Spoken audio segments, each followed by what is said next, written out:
Hi friends, मैं हूं सुरिंदर पाल सिंह और आज मैं आपको बताने वाला हूं कि जो आईटी का पूरा बिजनेस है वो शुरू कैसे होता है। वर्ल्ड में कोई भी किसी भी तरीके की कोई भी कंपनी होती है जो कोई भी बिजनेस कर रही होती है, उसकी आखिर ऐसी क्या क्या बिजनेस रिक्वायरमेंट्स होती हैं जिसकी वजह से उसे क्या क्या सॉफ्टवेयर प्रोडक्ट्स खरीदने पड़ते हैं। एक बार जब ये कंपनी प्रोडक्ट्स खरीद लेती है ना, तो इन्हें इन प्रोडक्ट्स की इंप्लीमेंटेशन करवानी होती है।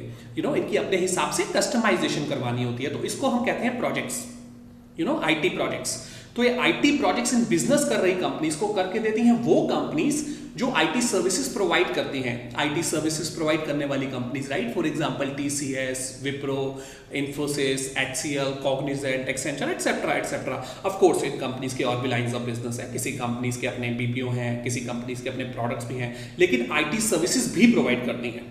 तो मैं आपको बताऊंगा ये पूरा प्रोसेस चलता कैसे है, कैसे ये आईटी प्रोजेक्ट्स इन बिजनेस कर रही कंपनी से इन आईटी सर्विसेज कंपनीज के पास जाते हैं, और एक बार जब आईटी सर्विसेज कंपनीज को ये प्रोजेक्ट्स मिल जाते हैं तो कैसे उसे वो स्टेप बाय स्टेप एग्जीक्यूट करके वापस इन बिजनेस कंपनीज को डिलीवर करती है। और इस पूरी पिक्चर में आपके पास कहां कहां पे क्या क्या कैरियर अपॉर्चुनिटीज हैं। तो शुरू करते हैं स्टेप नंबर 1 से। आखिर ये बिजनेस शुरू होता कहां से है।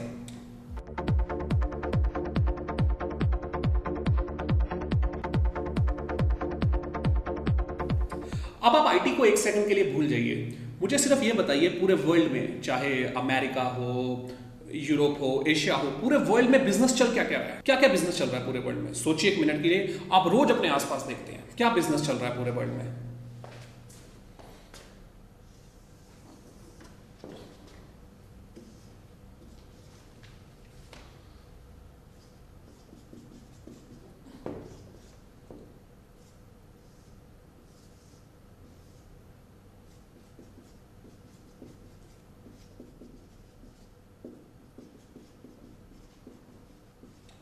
मैन्युफैक्चरिंग, जितनी भी आपकी है, टू व्हीलर बनाने की कंपनीज हैं, कोई कंपनी कारें बना रही है, कोई पंखे बना रही है, कोई एक्सरे मशीन्स बना रही है, कोई एसी बना रही है। तो ऐसे वर्ल्ड में जितनी भी मैन्युफैक्चरिंग की कंपनीज है ना, वो सारी की सारी मैन्युफैक्चरिंग कैटेगरी ऑफ बिजनेस में आ गई।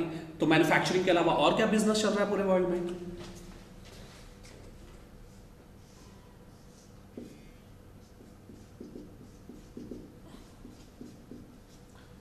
टेलीकॉम, जितने भी आपके टेलीकॉम सर्विस प्रोवाइडर्स हैं, अगर आपको एग्जांपल लेना हो तो फॉर एग्जांपल एटीएनटी है, एयरटेल, वोडाफोन, ठीक है, तो वो सारे के सारे टेलीकॉम कैटेगरी ऑफ बिजनेस में आ गए। और क्या बिजनेस चल रहा है पूरे वर्ल्ड में।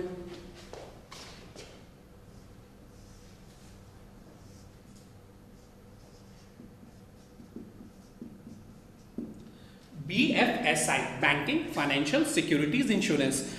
जितने भी बैंक्स हैं, या कोई कंपनी फाइनेंशियल सर्विसेज में है, या कोई कंपनी सिक्योरिटीज में है, सिक्योरिटीज मतलब स्टॉक एक्सचेंज, शेयर्स वगैरह, या फिर कोई कंपनी इंश्योरेंस में है, चाहे फिर वो आपकी लाइफ इंश्योरेंस हो या व्हीकल की इंश्योरेंस हो, कार वगैरह की। तो आपने देखा होगा कि कई बार बैंक ही ये सारी की सारी सर्विसेज प्रोवाइड कर देते हैं, है ना। लेकिन कई कंपनियां सिर्फ इंश्योरेंस में भी है, कई कंपनियां, तो इसे हम इकट्ठा एक BFSI कैटेगरी ऑफ बिजनेस बोल देते हैं। जितने भी बैंक्स आपने सुने होंगे, अगर आपको एग्जाम्पल, तो फॉर एग्जाम्पल सिटी बैंक है, रॉयल बैंक ऑफ स्कॉटलैंड है, HSBC, HDFC, ICICI etcetera etcetera. अगर इंश्योरेंस कंपनीज की बात करें तो LIC, बजाज। तो ऐसे वर्ल्ड में जितने भी बैंक्स हैं, जितनी भी फाइनेंशियल सर्विसेज की कंपनी है, या कोई कंपनी सिक्योरिटीज में है या इंश्योरेंस में, वो सारी की सारी BFSI कैटेगरी ऑफ बिजनेस में आ गई। और क्या बिजनेस चल रहा है पूरे वर्ल्ड में।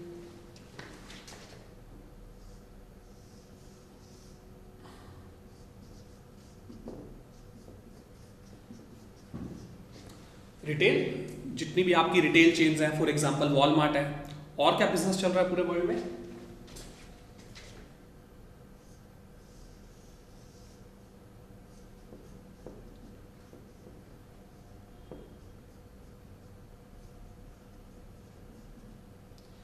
हेल्थ केयर, जितनी भी आपकी ये फार्मास्यूटिकल की कंपनीज हैं या हॉस्पिटल्स की चेन्स हैं। और क्या बिजनेस चल रहा है पूरे वर्ल्ड में।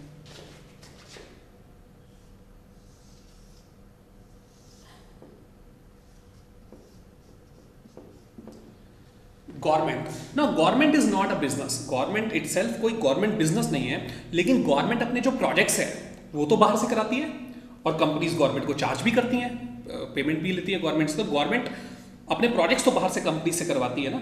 तो इसलिए हम इसे इस कैटेगरी में, तो government is a source of, one of the source of the business for those companies, है ना, ये हम कह सकते हैं। तो इसलिए इसे हम यहाँ लिखते हैं, चाहे फिर वो गवर्नमेंट ऑफ इंडिया हो, गवर्नमेंट ऑफ यूके हो, कनाडा हो, ऑस्ट्रेलिया हो, अमेरिका हो, ठीक है। इसके अलावा और भी बिजनेसेस हैं, जैसे फॉर एग्जांपल कुछ कंपनीज यूटिलिटीज में हैं, जो एनर्जी जनरेट करती हैं, वाटर पावर सप्लाई वगैरह, कुछ कंपनीज ट्रांसपोर्टेशन में हैं। तो कहने का मतलब ऐसे वर्ल्ड में जितनी भी कंपनीज हैं जो किसी भी कैटेगरी ऑफ बिजनेस को बिलोंग करती हो, इन सब कंपनीज की कुछ ना कुछ रिक्वायरमेंट्स है। अपना बिजनेस चलाने के लिए इन कंपनीज की कुछ ना कुछ रिक्वायरमेंट्स है। फॉर एग्जाम्पल, इन कंपनीज को अपने ऑफिस में कैफेटेरिया चाहिए जहाँ एम्प्लॉयज बैठ के खाना खा सके, या इन कंपनीज को टैक्सी सर्विसेज चाहिए, कोई एम्प्लॉय रात को लेट जा रहा है, किसी क्लाइंट को एयरपोर्ट पे लेने जाना है, तो ये वाली जो कैटेगरी ऑफ सर्विसेज है इसको हम कहते हैं एडमिनिस्ट्रेशन सर्विसेज, एडमिन सर्विसेज। तो ये सर्विसेज ये कंपनीज लेंगी उन कंपनीज से जो वो सर्विसेज प्रोवाइड करती हैं। फॉर एग्जांपल, टैक्सी वाली सर्विस लेंगी उस कंपनी से जो टैक्सी के बिजनेस में है। इसी तरह कैफेटेरिया वाली सर्विस लेगी उस कंपनी से जो कंपनीज में कैफेटेरिया इंस्टॉल करके देती है ना। और उन कंपनीज से डील करने के लिए इन कंपनीज का अपना भी एडमिन स्टाफ होगा, जिसको उस पूरे काम की नॉलेज होगी। इन कंपनीज के पास अपना भी एडमिन स्टाफ होगा जो उनका प्राइस चेक कर सकेगा कि वो कंपनीज इस सर्विस का प्राइस ठीक लगा रही है कि नहीं, इनके काम की क्वालिटी ठीक है कि नहीं, उनसे एक रिलेशनशिप मेंटेन करके रख सकेगा। इसी तरह इन कंपनीज की हर साल कुछ ना कुछ फाइनेंशियल सर्विसेज की रिक्वायरमेंट है। इनको अपना ऑडिट करवाना है, इनको अपनी कॉस्ट ऑप्टिमाइजेशन करवानी है कि हमारी कॉस्ट कहीं ऑप्टिमाइज हो सकती है। तो ये वाली सारी सर्विसेज ये कंपनीज लेंगी उन कंपनी से जो फाइनेंशियल सर्विसेज प्रोवाइड करती हैं, है ना। और उनसे डील करने के लिए इनके पास अपना भी फाइनेंशियल स्टाफ होगा जिसको उस पूरे काम की नॉलेज होगी। चार्टर्ड अकाउंटेंट्स वगैरह होंगे जो उनको अपनी रिक्वायरमेंट्स दे सकेंगे, हमें करवाना क्या है, उनके काम सर्विस का प्राइस चेक कर सकेंगे, उनके काम की क्वालिटी देख सकेंगे ठीक दे रहे हैं कि नहीं, उनके काम पे साइन ऑफ कर सकेंगे, मतलब उनसे एक रिलेशनशिप मेंटेन करके रख सकेंगे। इसी तरह इन कंपनीज की लीगल सर्विसेज की रिक्वायरमेंट है, इनका अपना भी लीगल डिपार्टमेंट है। इसी तरह इन कंपनीज की आईटी भी एक रिक्वायरमेंट है। अपना बिजनेस चलाने के लिए इन कंपनीज की आईटी भी एक रिक्वायरमेंट है। अब आईटी में इन कंपनीज की दो तरीके की रिक्वायरमेंट्स हो सकती हैं, या तो हार्डवेयर, आपके डेस्कटॉप्स, लैपटॉप्स, सर्वर मशीन्स काफ़ी हाई एंड मशीन्स होती हैं, फिर आपके नेटवर्किंग डिवाइसेस हैं, switches, routers, firewall devices etcetera. तो आईटी में एक तरीके की रिक्वायरमेंट तो इन कंपनीज की हो गई हार्डवेयर। फिर जो दूसरे तरीके की रिक्वायरमेंट इन कंपनीज की आईटी में हो सकती है वो है सॉफ्टवेयर में अगेन दो तरीके की रिक्वायरमेंट्स हो सकती हैं, या तो सॉफ्टवेयर प्रोडक्ट्स या सॉफ्टवेयर सर्विसेज। अब प्रोडक्ट्स और सर्विसेज में फर्क क्या है मैं मान के चल रहा हूं कि आपको मालूम है, लेकिन फिर भी चलो एक एग्जांपल के साथ देख लेते हैं।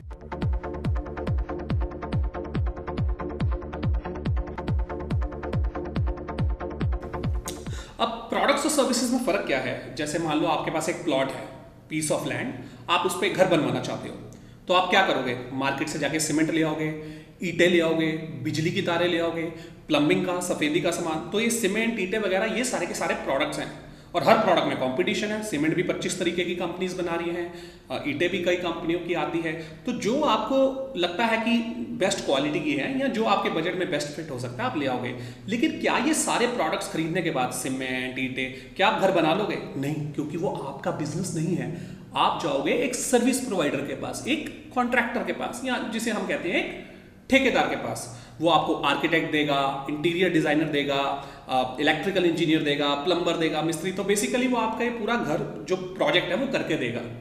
तो आप प्रोडक्ट्स खरीदते हो मार्केट से, और उनकी जो इम्प्लीमेंटेशन है, सर्विसेज वाला पार्ट, जो प्रोजेक्ट है, वो आप करवाते हो एक सर्विस प्रोवाइडर से। इसी तरह ये जो कंपनीज हैं, ये जो आईटी के प्रोडक्ट्स खरीदती हैं, ये काफ़ी जेनरिक प्रोडक्ट्स होते हैं। इन कंपनीज को उन प्रोडक्ट्स की अपने हिसाब से इम्प्लीमेंटेशन करवानी होती है, तो इसको हम कहते हैं प्रोजेक्ट्स। तो ये प्रोजेक्ट्स ये कंपनीज करवाती हैं आईटी सर्विसेज कंपनीज से। तो सबसे पहले तो हमें इन कंपनीज में प्रोडक्ट्स होते क्या क्या है वो देखना चाहते हैं। आईटी के क्या क्या प्रोडक्ट्स होते हैं, तो हम इनमें से किसी भी कंपनी का एक जनरल आईटी प्रोडक्ट्स का पोर्टफोलियो देखने की कोशिश करते हैं कि एक कंपनी में क्या क्या आईटी के प्रोडक्ट्स होते हैं।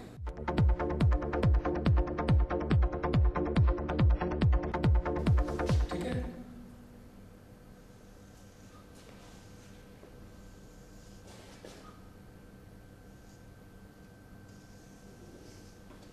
तो हम इन कंपनीज का एक आईटी प्रोडक्ट्स का पोर्टफोलियो देखने की कोशिश करते हैं। ठीक है, कि एक कंपनी में क्या क्या आईटी के प्रोडक्ट्स होते हैं और किस वजह से होते हैं, ऐसी क्या रिक्वायरमेंट्स होती है कंपनी की जिस वजह से उसे क्या क्या आईटी के प्रोडक्ट्स खरीदने पड़ते हैं। एक बार जब प्रोडक्ट्स पता लग जाएंगे, फिर उन प्रोडक्ट्स पे प्रोजेक्ट्स क्या क्या होते हैं वो देखेंगे। लेकिन एक बार प्रोडक्ट्स तो पता लगे कि कंपनी की आखिर ऐसी क्या रिक्वायरमेंट्स है जिस वजह से उसे क्या क्या प्रोडक्ट्स खरीदने पड़ते हैं। तो हम इनमें से किसी भी कंपनीज का एक आईटी प्रोडक्ट्स का पोर्टफोलियो कि ये कंपनी में क्या क्या आईटी के प्रोडक्ट्स हो सकते हैं देखने की कोशिश करते हैं। अब अपने समझने के लिए, सिर्फ अपनी अंडरस्टैंडिंग के लिए, हम इन प्रोडक्ट्स को भी दो पार्ट्स में डिवाइड कर लेते हैं, इंफ्रास्ट्रक्चर प्रोडक्ट्स और application products.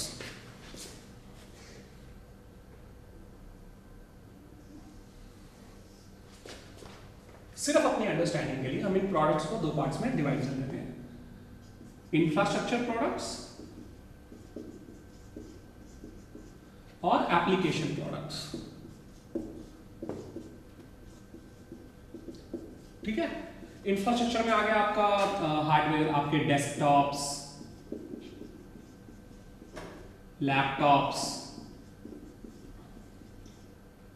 Server machines. Server machines काफ़ी हाई एंड मशीन्स होती हैं। इसमें मल्टीपल सीपीयूज हो सकते हैं, 30 सीपीयूज तक हो सकते हैं। इसमें 300 GB रैम तक हो सकती है डिपेंडिंग अपॉन एप्लीकेशन रिक्वायरमेंट्स। इसका हार्डवेयर आर्किटेक्चर भी डिफरेंट होता है। इसमें जो ऑपरेटिंग सिस्टम लगता है वो भी डिफरेंट होता है। मतलब विंडोज़ का भी आता है, विंडोज सर्वर के लिए ऑपरेटिंग सिस्टम, लेकिन यूनिक्स का भी हो सकता है। फिर यूनिक्स में अगेन कई सारी कंपनीज ऑपरेटिंग सिस्टम बनाती हैं, जैसे HP का यूनिक्स सर्वर आता है HP UX, ऑरेकल का आता है फॉर एग्जांपल सोलारिस, IBM का आता है यूनिक्स सर्वर AIX। तो किसी कंपनी के पास कोई लगा होगा, किसी कंपनी के पास कोई। फिर इसी तरह स्टोरेज डिवाइसेस,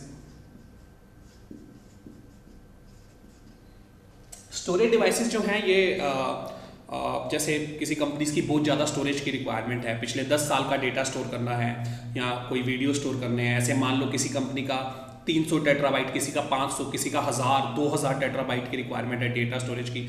तो फिर वो कैसे होगी, वैसे हार्ड डिस्क में थोड़ी, उसके लिए फिर बड़े बड़े स्टोरेज डिवाइसेस आते हैं। फिर इसी तरह आपके नेटवर्किंग डिवाइसेस में आपकी एक तो तारें आ गई, केबल्स वगैरह, फाइबर ऑप्टिक्स, कैट 5 केबल्स। फिर स्विचेस जो हैं वो एक नेटवर्किंग डिवाइसेस होते हैं, यानी कि एक कंपनी में जितने भी डेस्कटॉप्स और लैपटॉप्स पड़े हैं उनको एक नेटवर्क पे कनेक्ट करने के लिए, एक लोकल एरिया लैन जिसे आप कहते हैं वो बनाने के लिए। फिर इसी तरह राउटर्स भी नेटवर्किंग डिवाइसेस होते हैं। ये एक नेटवर्क को दूसरे नेटवर्क से कनेक्ट करने के लिए होते हैं। फिर आपके फायरवॉल डिवाइसेस,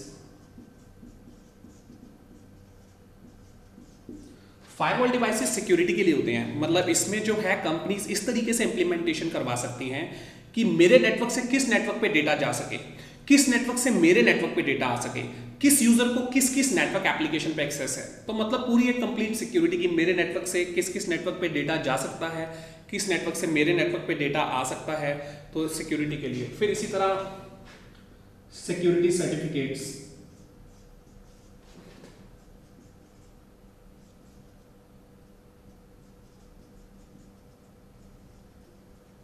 सिक्योरिटी सर्टिफिकेट्स होते हैं कि जो डेटा कंपनी से बाहर जा भी रहा है उसको रास्ते में कोई हैक ना कर ले। ऐसा पॉसिबल होता है, कोई प्रोग्रामर अपनी मशीन पे बैठा बैठा कंपनी का रास्ते में जाता हुआ डेटा हैक कर सकता है।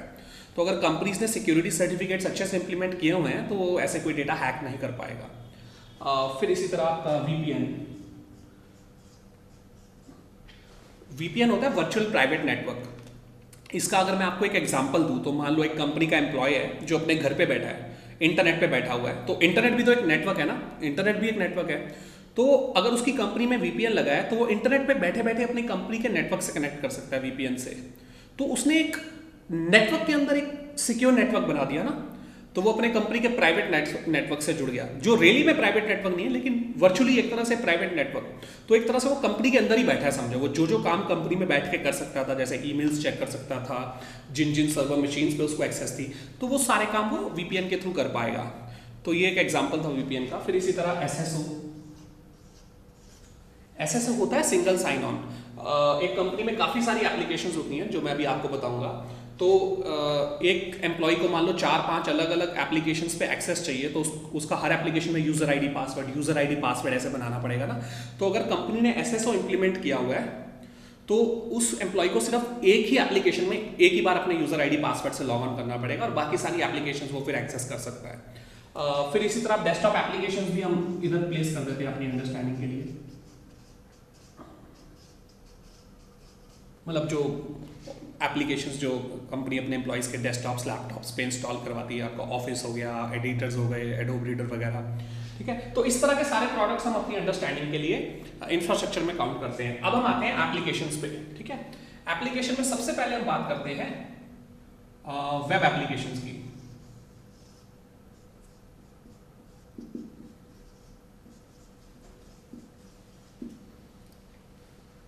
तो आपने देखा होगा कि हर कंपनी की अपनी वेबसाइट होती है, हर कंपनी की अपनी अलग अलग वेबसाइट होती है ना, आप देखते ही हो। तो एक तो पब्लिक वेबसाइट होती है, इंटरनेट वाली वेबसाइट, जिस पे आप लोग जाते हो, जिस पे कंपनी अपने प्रोडक्ट्स लिस्ट कर सकती है, कस्टमर प्रोडक्ट्स को कंपेयर कर सकते हैं, अगर कस्टमर्स जो है रजिस्टर कर सकते हैं उस वेबसाइट पे, अगर कस्टमर्स की कोई सेल्स टीम के लिए क्वेरी है तो वो वेबसाइट पे सेल्स वालों से पूछ सकते हैं, अगर कंपनी कुछ ऑनलाइन बेचती है तो खरीद सकते हैं। तो एक तो इंटरनेट वाली पब्लिक वेबसाइट होती है। फिर एक कंपनी की वेबसाइट होती है इंट्रानेट वेबसाइट, जो सिर्फ उसके इंटरनल एम्प्लॉयज़ के लिए होती है, जिसपे कंपनी अपनी पॉलिसीज एंड गाइडलाइंस पब्लिश कर सकती है। अगर कोई कंपनी की ऐसी इंटरनल न्यूज़ है जो सिर्फ अपने एम्प्लॉयज़ के लिए है, वो उस पर पब्लिश कर सकती है। फिर इसी तरह अगर कंपनी के कई अलग अलग कंट्रीज़ में ऑफिस हैं तो वो एम्प्लॉयज़ की कोलैबोरेशन भी करवा सकती है इस वेबसाइट के थ्रू। एम्प्लॉयज़ एक दूसरे से क्वेश्चन पूछ सकें, फेसबुक टाइप ऐसे बी लॉगिंग कर सकें, ऑफकोर्स बिजनेस रीजंस के लिए। तो चाहे इंटरनेट वेबसाइट हो, पब्लिक वेबसाइट, चाहे इंट्रानेट वेबसाइट हो जो इंटरनल एम्प्लॉयज के लिए, वेबसाइट बनाने के लिए मार्केट में कई सारे प्रोडक्ट्स, कई सारी टेक्नोलॉजीज अवेलेबल हैं। फॉर एग्जांपल, कोई कंपनी अपनी वेबसाइट ASP में बनवा लेगी, कोई JSP में बनवा लेगी, कोई PHP में बनवा लेगी, कोई किसी चौथी टेक्नोलॉजी में, कोई किसी पांचवी टेक्नोलॉजी में। अगर कोई कंपनी अपनी वेबसाइट ASP.NET में बनाती है तो उसको खरीदना पड़ेगा माइक्रोसॉफ्ट का एक प्रोडक्ट आता है IIS सर्वर। इसी तरह अगर कोई कंपनी अपनी वेबसाइट JSP में बनवाती है तो उसको खरीदना पड़ेगा जावा का एप्लीकेशन सर्वर।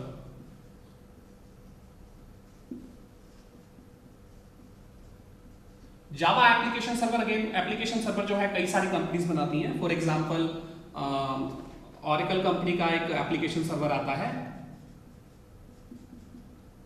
वेबलॉजिक। इसी तरह IBM का आता है वेबस्फेयर।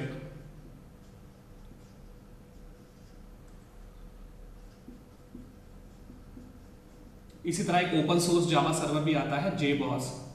इस तरह बहुत सारे एप्लीकेशन सर्वर्स मार्केट में अवेलेबल हैं। इस तरह PHP के लिए भी सर्वर चाहिए। तो कोई कंपनी अपनी वेबसाइट ASP में बनवा लेगी, कोई JSP में, कोई PHP में, तो कोई किसी चौथी टेक्नोलॉजी में, कोई किसी पांचवी टेक्नोलॉजी में। अगर कोई कंपनी अपनी वेबसाइट जिस भी टेक्नोलॉजी में बनवाती है तो उसको उस हिसाब से वो सर्वर तो खरीदना ही पड़ेगा। जैसे ASP है तो IIS, JSP, तो कंपनी जिस भी टेक्नोलॉजी में अपनी वेबसाइट बनवाती है उसको उस हिसाब से वो सर्वर तो खरीदना ही पड़ेगा। डेटाबेस अलग से खरीदना पड़ेगा, मींस RDBMS जैसे हम डेटाबेस कह देते हैं, डेटाबेस अलग से खरीदना पड़ेगा। अब डेटाबेस एक ऐसी चीज है, अभी तो मैं आपको वेब एप्लीकेशन बता रहा हूं, इसके बाद आपको जितनी भी एप्लीकेशंस बताने वाला हूं ना, अब मान के चलो डेटाबेस तो लगभग हर एक में लगेगा ही लगेगा, और हर एप्लीकेशन का अपना अलग डेटाबेस होता है, क्योंकि एप्लीकेशंस को अपना डेटा स्टोर करना है ना। जैसे अगर मैं वेबसाइट की ही बात करूं तो कंपनी के कितने सारे प्रोडक्ट्स हैं, कस्टमर्स आकर रजिस्टर कर रहे हैं, आप नहीं याहू पे, गूगल पे, फेसबुक पे जाकर रजिस्टर करते, तो इतना लाखों का डेटा पीछे कहाँ, डेटाबेस में ही तो जाता है। डेटाबेस का तो काम ही यही है, डेटा स्टोर करना। तो कंपनीज को ये सर्वर तो खरीदना ही पड़ेगा, डेटाबेस अलग से खरीदना पड़ेगा। अब हर चीज़ में कॉम्पिटिशन है, डेटाबेस प्रोडक्ट्स भी मार्केट में कई सारे अवेलेबल है। फॉर एग्जाम्पल, ऑरेकल कंपनी का एक डेटाबेस आता है ऑरेकल। इसी तरह माइक्रोसॉफ्ट का एक प्रोडक्ट आता है SQL सर्वर। इसी तरह IBM का वन ऑफ द प्रोडक्ट्स है डेटाबेस के लिए DB2। इस तरह बहुत सारे प्रोडक्ट्स मार्केट में डेटाबेस के लिए भी अवेलेबल है। कोई कंपनी कोई खरीद लेगी, कोई कंपनी कोई, ठीक है। तो एक तो हमने देखी वेब एप्लीकेशंस, और क्या कंपनी की ऐसी बिजनेस रिक्वायरमेंट्स होती हैं जिसकी वजह से उसे क्या क्या प्रोडक्ट्स खरीदने पड़ते हैं।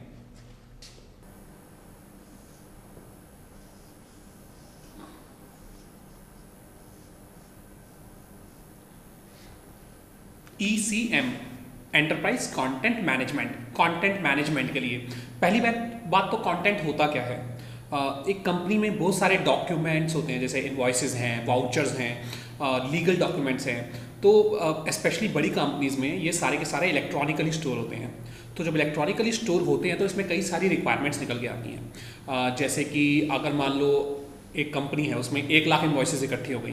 अब मैं आपको कहता हूँ कि वो वाला पर्टिकुलर इन्वॉइस नंबर, वो वाली इन्वॉइस निकालना या उस कंपनी की इन्वॉइसेस निकालना, तो आप तो एक हफ्ता ढूंढते रह जाओगे इन्वॉइस नंबर इन्वॉइस। तो ऐसे तो ये जो कंपनीज होती हैं ये कंटेंट मैनेजमेंट सॉफ्टवेयर के अंदर इस तरीके से आईटी डिपार्टमेंट से इनेबल करवा सकती हैं फीचर कि जैसे ही कोई कंटेंट मैनेजमेंट सॉफ्टवेयर में डॉक्यूमेंट डाले, चाहे हार्ड कॉपी स्कैन करके डाल रहा है, चाहे सॉफ्ट कॉपी डाल रहा है, तो वो डालते ही जो कंटेंट मैनेजमेंट सॉफ्टवेयर उससे ऐसे पूछ ले, इस जो आप इन्वॉइस डाल रहे हो इसका इन्वॉइस नंबर क्या है, एक कंपनी का नाम, जिन जिन फील्ड्स पे कंपनी बाद में सर्च करना चाहती है। इसी तरह अगर कोई वाउचर डाले तो वाउचर नंबर वगैरह। फिर इस तरह मान लो कंपनी में 5 लाख इन्वॉइसेस इकट्ठी हो गई, तो कंपनी का कोई भी employ enterprise content management software में जाके वो पर्टिकुलर इन्वॉइस नंबर डालेगा और इन्वॉइस निकल के आ जाएगी, जो कि मैनुअली पॉसिबल नहीं है। फिर इसी तरह डॉक्यूमेंट्स की रिविजनिंग होती है। जैसे एक डॉक्यूमेंट है, उस पर कंपनी ने एक बार चेंज किया, फिर दोबारा चेंज किया, फिर तिबारा चेंज किया, फिर कंपनी देखना चाहती है कि डॉक्यूमेंट शुरू में कैसा था, पहली कॉपी, फिर जब हमने पहली बार चेंज किया तो कैसा था, जब दूसरी बार चेंज किया तो कैसा था। तो डॉक्यूमेंट्स की सारी रिविजन्स। फिर कंपनी जिस भी कंट्री में बिजनेस कर रही होती है वहाँ की कुछ लीगल रिक्वायरमेंट्स होती है। कंपनी में कई सारे रिकॉर्ड्स होते हैं, तो वहाँ की रिक्वायरमेंट के हिसाब से किसी को कंपनी कंट्री की रिक्वायरमेंट होगी 7 साल वो रिकॉर्ड्स मेंटेन करने हैं, किसी होगी 10 साल। तो जितने भी ये डॉक्यूमेंट्स और रिकॉर्ड्स ना, इसको हम इकट्ठा एक कंटेंट कहते हैं। तो ऐसे कंटेंट मैनेजमेंट से रिलेटेड जितनी भी कंपनी की बिजनेस प्रॉब्लम्स होती हैं उसको सॉल्व करते हैं enterprise content management softwares. Again enterprise content management software भी कई सारी कंपनीज के आते हैं। फॉर एग्जाम्पल IBM कंपनी का वन ऑफ द प्रोडक्ट आता है कंटेंट मैनेजमेंट के लिए, फाइलनेट। इसी तरह Oracle का one of the solution for content management is UCM, universal content management. फिर इसी तरह ओपन सोर्स कंटेंट मैनेजमेंट के सोल्यूशन भी आते हैं, फ्रेस्को। इस तरह बहुत सारे एंटरप्राइज कंटेंट मैनेजमेंट के सॉफ्टवेयर प्रोडक्ट्स मार्केट में अवेलेबल है। कोई कंपनी कोई खरीद लेगी, कोई कंपनी कोई। अब मैं यहाँ पे एक डिस्क्लेमर दे दूँ कि हर प्रोडक्ट के ना अपने अपने फीचर्स हैं। जैसे ऐसा हो सकता है कि किसी एक पर्टिकुलर प्रोडक्ट में फीचर इंप्लीमेंट करना आसान हो, किसी में ज़्यादा एफर्ट लगे, तो वो एक अलग एनालिसिस है, अलग स्टडी है जो कंपनीज करती हैं कि हमारी रिक्वायरमेंट्स के हिसाब से कौन सा प्रोडक्ट बढ़िया है। मैं कहीं भी ये नहीं कह रहा कि ये सारे प्रोडक्ट्स के फीचर बिल्कुल सेम हैं, मैं बस आपको एक जनरल कॉन्सेप्ट और उसमें मार्केट में क्या क्या प्रोडक्ट्स अवेलेबल है, one of the examples of the products, and this applies to all the products जो मैं आपको बताने जा रहा हूँ या बता रहा हूँ। ठीक है, तो हमने देखी वेब एप्लीकेशंस और कंटेंट मैनेजमेंट। और क्या कंपनी की ऐसी बिजनेस रिक्वायरमेंट्स होती हैं जिसकी वजह से उसे क्या क्या सॉफ्टवेयर प्रोडक्ट्स खरीदने पड़ते हैं।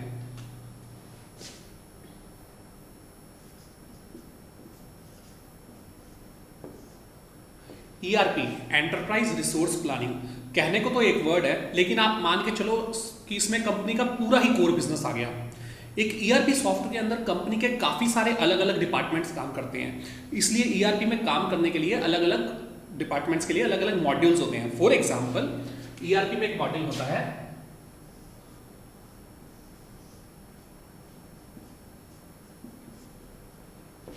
Material management.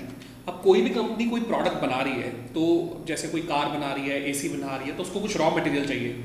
जैसे कार बना रही है तो टायर चाहिए, शीशे चाहिए, तो ये सब प्रोडक्ट्स कंपनी कहाँ से खरीदती है? वेंडर से। तो वो वेंडर्स की डिटेल्स, कंपनी का पूरा परचेजिंग प्रोसेस, फिर एक कंपनी के काफ़ी सारे प्लांट्स होते हैं जहाँ चीज़ बनती है, फैक्ट्रीज, उनकी लोकेशंस, फिर इसी तरह कंपनी के वेयर हाउसेज होते हैं, फिर किस प्लांट पे कब कितना रॉ मटेरियल चाहिए, फिर इसी तरह जो वेयर हाउसेज है जिसमें कंपनी रॉ मटेरियल स्टोर करती है, उसमें कब कितना रॉ मटेरियल चाहिए, कौन सा खत्म हो रहा है, कब रीऑर्डर करना है, कितना। तो ऐसे कंपनी की जितनी भी मटेरियल मैनेजमेंट से रिलेटेड रिक्वायरमेंट्स होती है ना, उसको ऑटोमेट करता है ERP का मटेरियल मैनेजमेंट मॉड्यूल। फिर इसी तरह ERP में एक और मॉड्यूल होता है PP, प्रोडक्शन प्लानिंग। एक बार जब रॉ मटेरियल आ गया तो फाइनल प्रोडक्ट बनाना है, तो एक तो एस्टिमेशन होती है, कैलकुलेशन की वो कितने टाइम में बना देंगे। जैसे मान लो कंपनी के पास 5000 पीस का ऑर्डर आ गया, तो कितने टाइम में बना पाएगी, तो कैलकुलेशन काफ़ी कॉम्प्लेक्स होती है। एक तो रॉ मटेरियल पड़ा कितना है, फिर मंगाना कितना है, फिर जिस वेंडर से मंगाना है वो कितना टाइम लगा देगा। फिर कंपनीज के कई बार कुछ मैन्युफैक्चरिंग प्रोसेस आउटसोर्स्ड होते हैं। जैसे कंपनी कुछ काम खुद करती है, कुछ कंपनी काम बाहर से करवाती है। जैसे फॉर एग्जांपल कोई कंपनी चीज़ खुद बनाती है लेकिन उसकी जो पैकेजिंग है वो बाहर से किसी दूसरी कंपनी से कराती है, तो वो कंपनी कितना टाइम लगा देगी। फिर कंपनी में जहाँ पे चीज़ बनती है, प्लांट पे, फैक्ट्री पे, वहाँ पे जिस जगह पे चीज़ बनती है उसे कहते हैं शॉप फ्लोर। तो वो शॉप फ्लोर में जो चीज़ बनती है असेंबली लाइन पे, वो ऐसे एक स्टेप में नहीं बनती, इसके लिए अलग अलग स्टेप्स होते हैं। जैसे पहले कार की बात करें तो पहले टायर लगेंगे, फिर शीशे। तो ये जितनी भी अलग अलग जॉब्स हैं इनको स्केड्यूल करना, जैसे एक आदमी ने अपना काम खत्म किया, वो डालेगा जॉब उसकी खत्म, फिर दूसरा शुरू करेगा। इससे क्या है, तो रॉ मटेरियल की वेस्टेज कम होती है और प्लानिंग की एफिशिएंसी बढ़ती है। तो ऐसे कंपनी की और भी जितनी भी प्रोडक्शन प्लानिंग से रिलेटेड रिक्वायरमेंट्स होती हैं उसको ऑटोमेट करता है ईआरपी का प्रोडक्शन प्लानिंग मॉड्यूल। फिर इसी तरह ईआरपी में एक और मॉड्यूल होता है एसडी, सेल्स एंड डिस्ट्रीब्यूशन। एक बार चीज़ बन गई तो उसको बेचना है।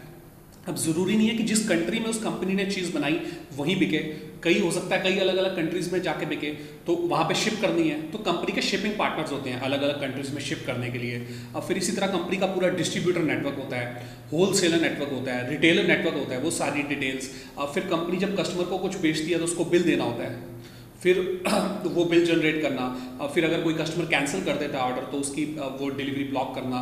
तो ऐसे जितनी भी सेल्स एंड डिस्ट्रीब्यूशन से रिलेटेड कंपनी की रिक्वायरमेंट्स होती हैं उसको ऑटोमेट करता है ईआरपी का सेल्स एंड डिस्ट्रीब्यूशन मॉड्यूल। फिर इसी तरह ईआरपी में एक और मॉड्यूल होता है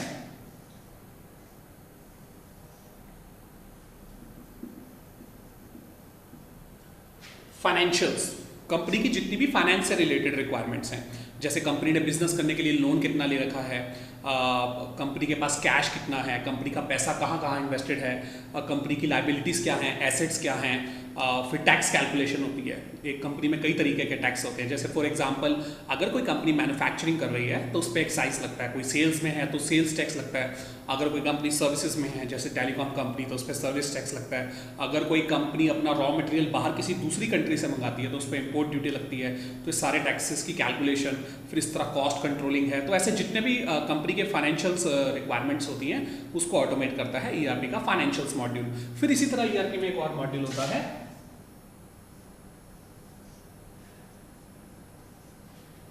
एचआर, ह्यूमन रिसोर्सेज। कंपनी के एम्प्लॉयज, कुछ परमानेंट एम्प्लॉयज हैं, कुछ कॉन्ट्रैक्ट एम्प्लॉयज हैं। जैसे ही सैलरी की तारीख है सबकी सैलरी अपने आप बैंक में पहुंच जाए। फिर हर कंपनी का जो है अपने अपने एम्प्लॉयज़ के लिए अलग अलग फैसिलिटीज़ होती हैं। जैसे कोई कंपनी मैनेजर को कार देती है, सीनियर मैनेजर को कार भी है, फर्नीचर भी है, तो एम्प्लॉयज़ अपनी अपनी वो फैसिलिटीज़ अप्लाई कर सके और देख सके कि कौन सी फैसिलिटीज़ हमने अप्लाई कर दी हैं, कौन सी हम और ले सकते हैं। फिर इसी तरह हर कंपनी का अपना अपना लीव स्ट्रक्चर होता है, छुट्टियां जो एम्प्लॉयज़ को देती है कंपनी। कुछ सिक लीव्स हैं, कुछ पेड लीव्स हैं, एम्प्लॉयज़ छुट्टियां अप्लाई कर सके, फिर अपनी रिपोर्ट कार्ड पूरी देख सके कितनी छुट्टियां हमने ले ली, कितनी पेंडिंग है। तो इसी तरह अगर एक एम्प्लॉय का डिपार्टमेंट चेंज होता है तो उसकी पूरी मैनेजर की हायरार्की चेंज हो जाती है। तो वो सब। फिर इसी तरह अगर कोई एम्प्लॉय की किसी दूसरी कंपनी में जॉब लग गई, नौकरी लग गई, तो वो कंपनी छोड़ के जा रहा है तो उसका पूरा एग्जिट प्रोसेस। तो कहने का मतलब कंपनी की जितनी भी एचआर से, ह्यूमन रिसोर्सेज से रिलेटेड रिक्वायरमेंट्स होती हैं उसको ऑटोमेट करता है ईआरपी का एचआर मॉड्यूल। फिर इसी तरह ईआरपी में एक और मॉड्यूल होता है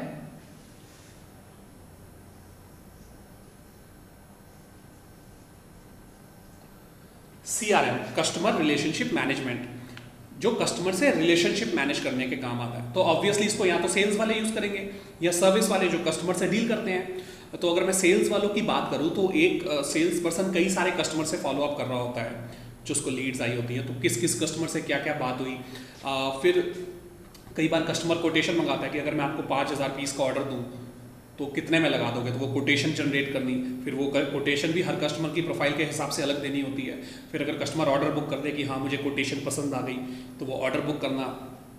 फिर इस तरह जो CRM सॉफ्टवेयर होते हैं ये सेल्स वालों की सेल्स में भी मदद कर सकते हैं।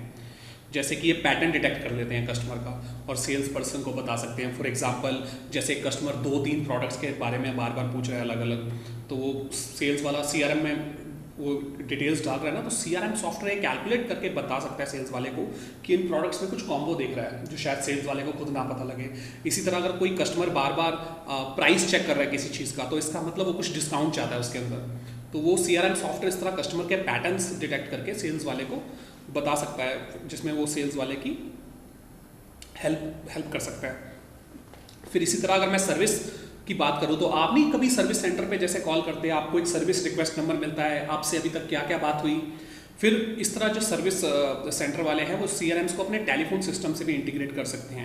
जैसे अगर आपने किसी कंपनी के साथ अपना मोबाइल या फ़ोन नंबर ऐसे रजिस्टर करवा रखा है और आप उस रजिस्टर्ड नंबर से कॉल करते हैं तो उस CRM में आपकी सारी डिटेल्स खुल के आ जाएंगी। तो आप सोचो ना, जैसे आप किसी सर्विस सेंटर में कॉल करो और आपके कॉल करते ही बोले हेलो मिस्टर XYZ, क्या हाल है आपके, आपसे ये बात हुई थी, आपकी लास्ट ये प्रॉब्लम थी, हो गई क्या रिजॉल्व। तो आप तो इम्प्रेस हो जाओगे कि इनके लाखों कस्टमर हैं और मेरे फ़ोन करते ही, अगर आप अपने रजिस्टर्ड नंबर से फ़ोन करते हो, फ़ोन करते ही इन्होंने मुझे पहचान लिया और मेरे से बात क्या हुई थी। तो कस्टमर से रिलेशनशिप इंप्रूव करने के काम आ रहे हैं ना। तो इसलिए कस्टमर रिलेशनशिप मैनेजमेंट मॉड्यूल्स होते हैं जो कस्टमर रिलेशनशिप मैनेजमेंट की सारी रिक्वायरमेंट्स ऑटोमेट करते हैं।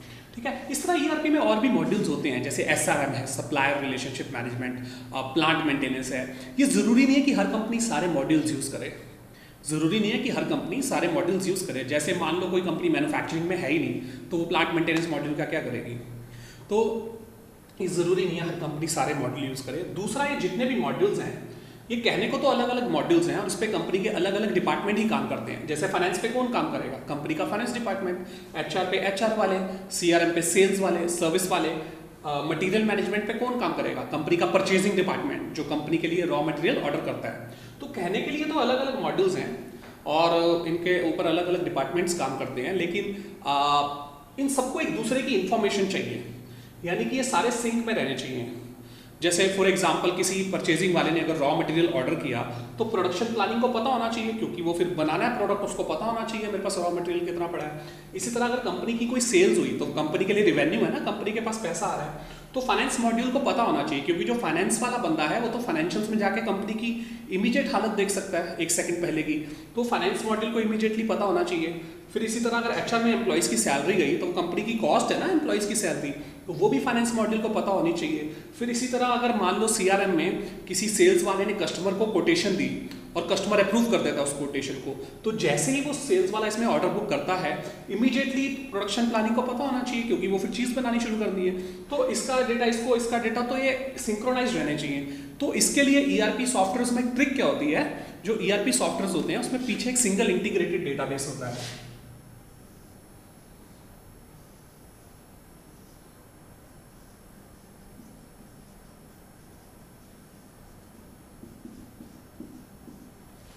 यानी कि अगर रॉ मटेरियल परचेजिंग वाला कोई रॉ मटेरियल ऑर्डर करेगा तो भी वो डिटेल सेम डेटाबेस में जाएगी, अगर कंपनी की कोई सेल्स होगी तो भी डिटेल सेम डेटाबेस में जाएगी।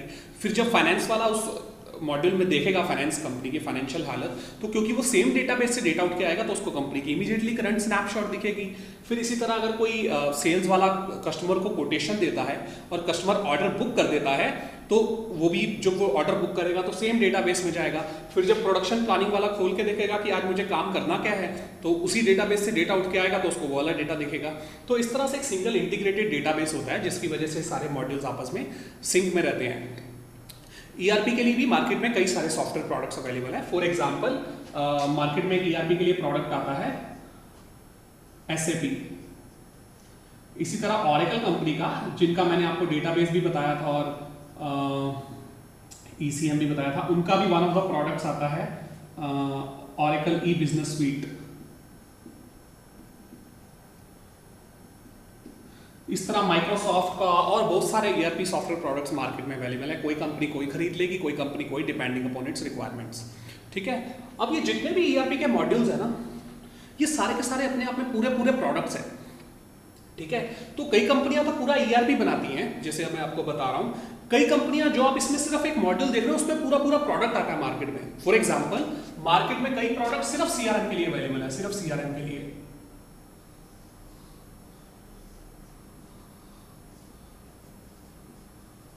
फॉर एग्जाम्पल एक प्रोडक्ट आता है मार्केट में CRM के लिए, Siebel, जो कि Oracle कंपनी का है, क्योंकि Oracle ने इसको एक्वायर कर लिया था।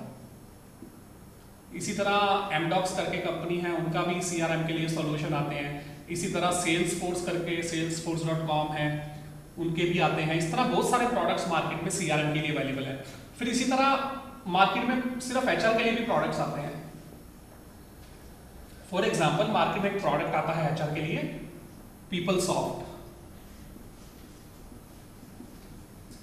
जो कि अगेन ऑरेकल कंपनी का है, क्योंकि ऑरेकल ने इसको एक्वायर कर लिया था। इस तरह बहुत सारे प्रोडक्ट्स मार्केट में एचआर के लिए अवेलेबल हैं।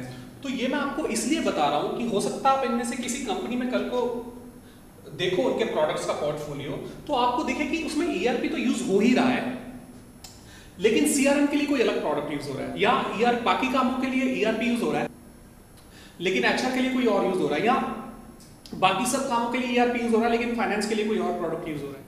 ऐसा क्यों है? इसके कई सारे बिजनेस रीजंस हो सकते हैं। हो सकता है कि जो जब कंपनी ने वो प्रोडक्ट खरीदा हो, वो वाला सीआरएम प्रोडक्ट अलग से, तो ईआरपी के उस सीआरएम मॉड्यूल में या तो वो फीचर ना हो, या वो उसको इम्प्लीमेंट कराना कॉस्टली पड़ रहा हो, या कंपनी के डिपार्टमेंट्स का अलग अलग बजट हो, किसी डिपार्टमेंट ने अपने बजट से वो वाला सॉफ्टवेयर ले लिया तो वो यूज़ हो रहा है लेकिन बाकी कामों के लिए ईआरपी लगा है, या सेल्स वाले वही चाहते थे लगवाना। तो ऐसे कई सारे XYZ बिजनेस रीजंस हो सकते हैं जिसकी वजह से कंपनी में बाकी कामों के लिए तो ईआरपी यूज़ हो रहा है लेकिन कुछ कामों के लिए अलग से प्रोडक्ट यूज़ हो रहे हैं। तो क्योंकि ये अलग प्रोडक्ट्स हैं, इनका अपना अलग अलग डेटाबेस होगा, इसका अपना डेटाबेस होगा, इसका अपना डेटाबेस होगा, क्योंकि ये अलग अलग कंपनीज के प्रोडक्ट्स हो सकते हैं ना, बिल्कुल ही अलग प्रोडक्ट्स हैं, तो इनका डेटाबेस अलग अलग होगा। अब आपके माइंड में कुछ क्वेश्चंस आ रहे होंगे, आप होल्ड करके रखिए, अभी इसी सेशन में सारे आंसर हो जाएंगे। ठीक है, तो हमने देखी वेब एप्लीकेशंस, कंटेंट मैनेजमेंट और ईआरपी, और ऑफ कोर्स जो मैंने बताया ईआरपी के अलग अलग मॉड्यूल्स होते हैं, उस पर पूरे पूरे प्रोडक्ट्स भी आते हैं। और क्या कंपनी की ऐसी बिजनेस रिक्वायरमेंट्स होती हैं जिसकी वजह से उसे क्या क्या प्रोडक्ट्स खरीदने पड़ते हैं।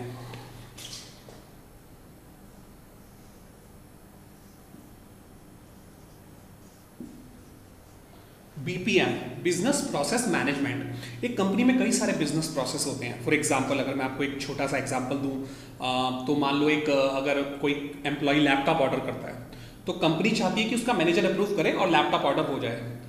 फिर इसी तरह मान लो कोई एम्प्लॉय सर्वर मशीन ऑर्डर करता है। अब मैंने आपको बताया था कि सर्वर मशीन्स काफ़ी हाई एंड मशीन्स होती हैं। अब मान लो वो $1 मिलियन की है, तो कंपनी चाहती है कि अगर कोई एम्प्लॉय ऑर्डर करे तो उसके लिए 3 मैनेजर का अप्रूवल चाहिए, उसके मैनेजर का, मैनेजर के मैनेजर का और उसके मैनेजर का। अब मान लो एम्प्लॉय ने सर्वर मशीन ऑर्डर करी और उसका जो मैनेजर है वो 3 दिन के लिए छुट्टी पे जा रहा है, तो वो बीपीएम सॉफ्टवेयर में इस तरीके से कॉन्फ़िगर करके जा सकता है कि इस तारीख से इस तारीख तक, इन 3 दिन तक मेरी जगह मेरा पीयर मैनेजर जो मेरा दोस्त है वो अप्रूव या रिजेक्ट कर देगा वो रिक्वेस्ट। अगर मान लो वो छुट्टी पे नहीं भी जा रहा तो मान लो वो 4 दिन या 5 दिन जो भी कंपनी का बिजनेस प्रोसेस है, मान लो उस पर कोई एक्शन नहीं लेता तो अपने आप वो दूसरे मैनेजर पे एस्केलेट हो जाए। अगर दूसरा मैनेजर 5 दिन 6 दिन जो भी कंपनी का प्रोसेस है नहीं कोई एक्शन लेता तो अपने आप तीसरे मैनेजर पे एस्केलेट हो जाए। ठीक है, फिर कंपनी कभी भी जाके अपने किसी भी बिजनेस प्रोसेस की पूरी हिस्ट्री देख सके कि जैसे सर्वर मशीन किन किन एम्प्लॉयज़ ने ऑर्डर करी थी और ऐसे ऐसे पूरा उसके साथ क्या हुआ, तो फिर उसके बेस पे अपने बिजनेस प्रोसेस में इंप्रूवमेंट्स कर सके। तो ऐसे कंपनी की जितनी भी बिजनेस प्रोसेस मैनेजमेंट से रिलेटेड रिक्वायरमेंट्स होती हैं उसके लिए उसको सॉल्व करते हैं बिजनेस प्रोसेस मैनेजमेंट के सॉफ्टवेयर। अगेन ये भी कई सारी कंपनीज के आते हैं। फॉर एग्जांपल टिप्को कंपनी का वन ऑफ द सॉल्यूशंस आता है बीपीएम के लिए, एक्टिव मैट्रिक्स बीपीएम। फिर इसी तरह आईबीएम का वन ऑफ द प्रोडक्ट्स है business process manager.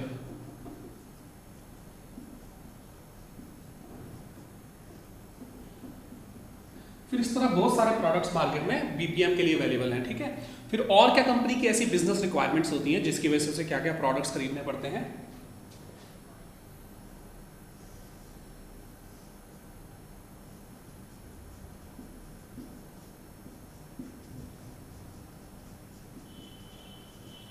Events processing या कॉम्प्लेक्स इवेंट्स प्रोसेसिंग, इसको फाइनेंशियल कंपनीज काफ़ी यूज़ करती हैं, बैंक्स वगैरह। तो पहली बात तो इवेंट होता क्या है, जैसे आप एटीएम पे गए, आपने पैसे निकाले, वो एक इवेंट है। आपने अपने डेबिट कार्ड से कहीं शॉपिंग करी, वो एक इवेंट है।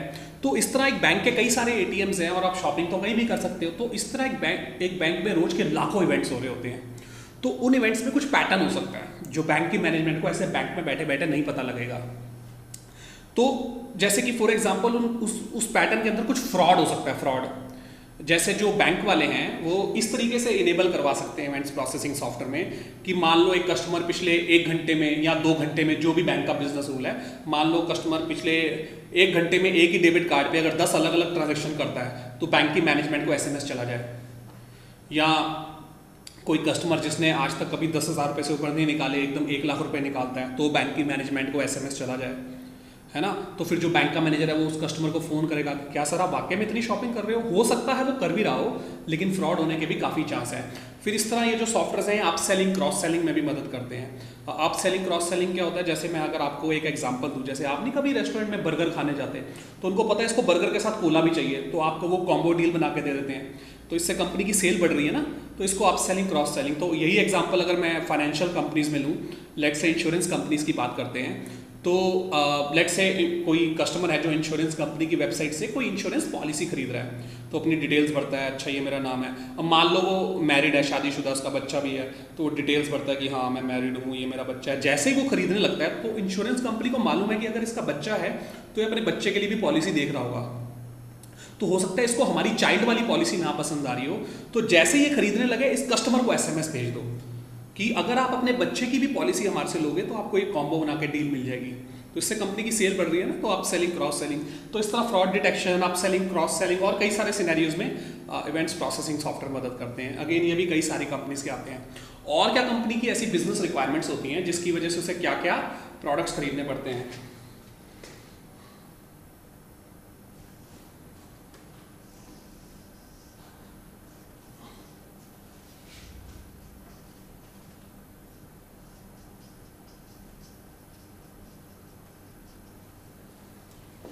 बिलिंग सॉफ्टवेयर्स, इसमें हम बात करते हैं टेलीकॉम बिलिंग की, तो इसको टेलीकॉम कंपनीज काफ़ी यूज़ करती हैं। आपने कभी सोचा आपके पास जो मोबाइल फ़ोन है उसमें किसी कंपनी का सिम कार्ड होगा और आपको कोई प्लान भी मिला होगा कि इस नेटवर्क से इस नेटवर्क इतने पैसे, इस नेटवर्क से इतने एसएमएस फ्री, ये वो, और इस तरह एक टेलीकॉम कंपनी के काफ़ी सारे प्लान होते हैं। एक प्लान है इस नेटवर्क से इस नेटवर्क इतने पैसे, इस नेटवर्क से इस नेटवर्क इतने पैसे, इतने एसएमएस फ्री, प्लान भी इस नेटवर्क से इस नेटवर्क इतने एसएमएस फ्री, रात को इतने मैसेज। तो आप सोचो कि एक टेलीकॉम कंपनी के कितने सारे कस्टमर हैं जो अलग अलग प्लान है उनके पास और सब कॉल कर रहे हैं, सेम कंपनी के कस्टमर हैं, और सबकी अपने प्लान के हिसाब से रेटिंग होके, बिलिंग होके, उनको इनवॉइस बन के उनके घर पे या ईमेल से जैसे भी आपने सब्सक्राइब किया हुआ आपको आ रही है। तो ये सब कैसे हो रहा है, तो इसके लिए टेलीकॉम कंपनीज में बिलिंग सॉफ्टवेयर होते हैं। तो बिलिंग सॉफ्टवेयर में एक प्लान बनाने के लिए टूल होता है जिसमें जो टेलीकॉम कंपनीज अपने प्लान बनवाती हैं, इसको हम कहते हैं प्लानिंग।